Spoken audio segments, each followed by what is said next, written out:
今日は中国の免税について話していこうと思います。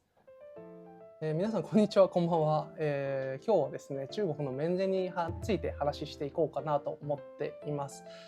なぜこれを話さなきゃいけないのかなと思ったのがですね、割ともし中国で高額な買い物だったりとか、ロレックスを買っていく上でですね、大きなですね、お金が戻ってくる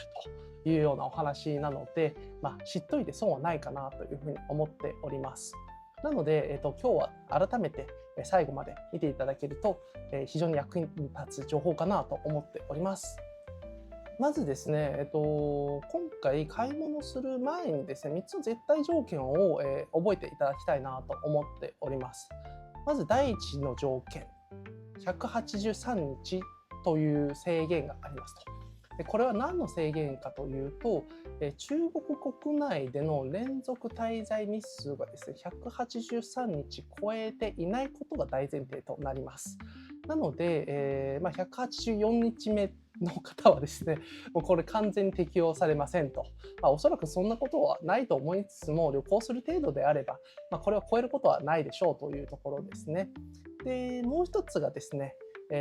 金額の縛りに対して上限が設けられております。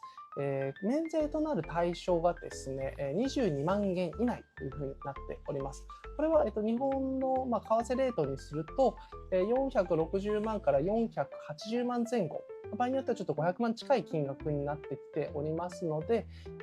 割と上限金額に関しては緩めの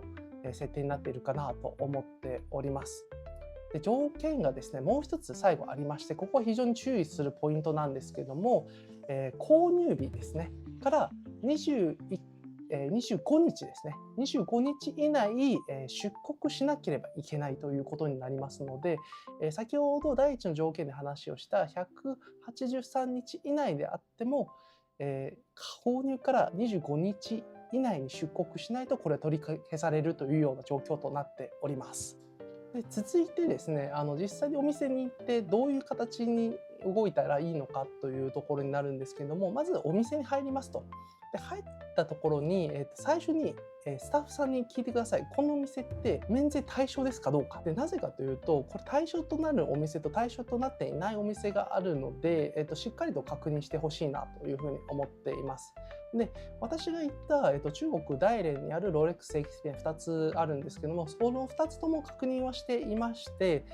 両方とも、対象というふうになっておりましたので、ここは安心してください。で、他に対象となるお店を知っていらっしゃる方、もしいたらぜひコメントに残していただけると嬉しいです。で、購入自体はですね、クレジットカードだったりっていうのは、全然対応はしてくれるということでしたので、そこは安心して、クレジットカードを切るっていう形で、購入はできるかと思います。で、お会計と同時にですね、行うのがですね、還付用の書類の発行という形になりますね。購入と同時にまずパスポートを確認させていただくというのがステップとしてあって、でその上で、還付金書類である、増値税の、ファーピョ、これ領収書ですね、が発行されるのと、退去時の申請書っていうのが、発行されます。でこの2つっていうのはですね、お店の方が発行していただきますので、もらい次第絶対なくさないようにしてください。でその後にですね、実はその場で、還付されますというところになりますが、具体的に、まず QR コードを差し出されます。でそれを、QR コードスキャンして、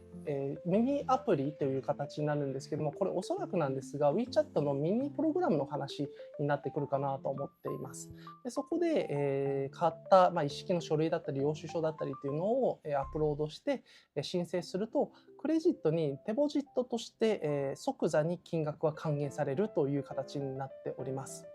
ただ注意点としては、還元される形がデポジットっていう形になるので、そこがミソが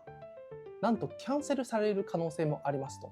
でなぜかというと、これは書類として正しく、空港に行った後のアクションを行わないとキャンセルされるという前提でシステムを組んでいるからっていうところになるんですよね。なので皆さんお店で買っていろいろとアップロードしてデポジットとしてクレジットに戻ってきましたっって安心してたら、多分そこでトラップに引っかかります。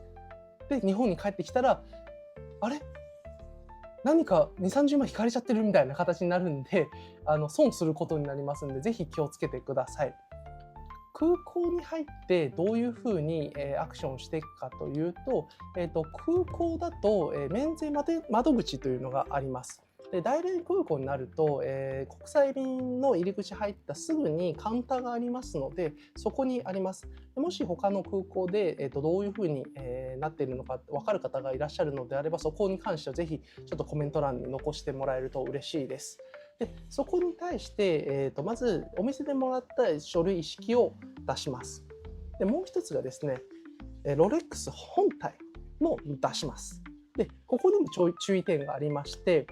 この免税対象となる大前提のルールがですね、未開封未使用っていう大前提になるんですよ。で、そこで目測で確認されますので、仮にちょっとね、欲しいロレックスを買って脳汁ビシャーなってる時に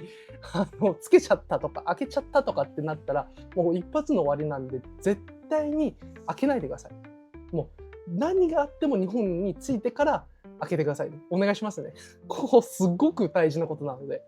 で、そこでスタッフさんがもろもろ確認して問題なかったら、税関の、印鑑を押されますと。で、印鑑を押した後に、郵送物として指定のポストに投函して、やっと終わりというような状況になります。なので、皆さん意外と、めんどくさいということを覚えてください。で、しかもこれがちゃんとなされなかったことによって、クレジットのデポジットっていう形で戻されますので、いつキャンセルされるか分かりませんっていう形になるんですよ。なんで、しっかりとやらないとめちゃくちゃ損するというのが中国の免税システムなんです。ということでですね、ざっくりとして今、中国の免税システムについて解説させていただいたんですけども、もしかしたらこの情報がですね、2026年の今、6月というふうになっておりますので、随時更新されている可能性もあります。中国に皆さんですね、馴染みのある方もあると思うんですけども、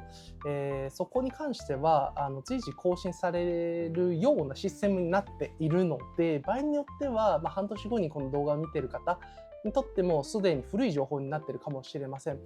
そのためにですね、ぜひ最新情報分かる方、コメント欄に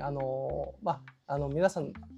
仲間同士ではありますので、情報として投稿していただけるとすごく嬉しいのと、私の方でもですね、この動画を踏まえてコメントだったりとか現地行ってそこが変更があった場合はまた改めてちょっと動画にしていこうかなと思っております。